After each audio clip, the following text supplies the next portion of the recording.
কমলপুৰ আৰক্ষীৰ জালত পৰিছে দুগৰাকীকৈ ব্যক্তি। সামাজিক মাধ্যমত এগৰাকী কিশোৰীৰ বিৰুদ্ধে অপপ্ৰচাৰ চলাইছিল দুই ব্যক্তিয়ে।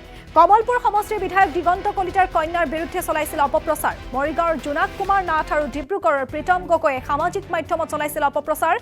এই পোষ্টসমূহ বিধায়কগৰাকীৰ দৃষ্টিগোচৰ হোৱাত কমলপুৰ আৰক্ষী থানাত দুয়োগৰাকীৰ বিৰুদ্ধে এজাহাৰ দাখিল কৰে আৰু সেই এজাহাৰৰ ভিত্তিত কমলপুৰ আৰক্ষীয়ে আটক কৰে জোনাক কুমাৰ নাথ আৰু প্ৰীতম গগৈক।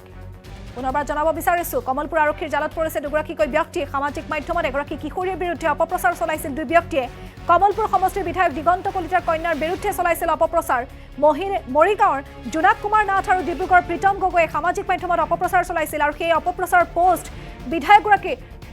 প্ৰাক্তন বিধায়কগৰাকীৰ দৃষ্টিগোচৰ হোৱাত কমলপুৰ আৰক্ষী থানাত দুয়োগৰাকীৰ বিৰুদ্ধে এজাহাৰ দাখিল কৰিছিল আৰু সেই এজাহাৰৰ ভিত্তিত কমলপুৰ আৰক্ষীয়ে আটক কৰে জোনাক কুমাৰ নাথ আৰু প্ৰীতম গগৈ।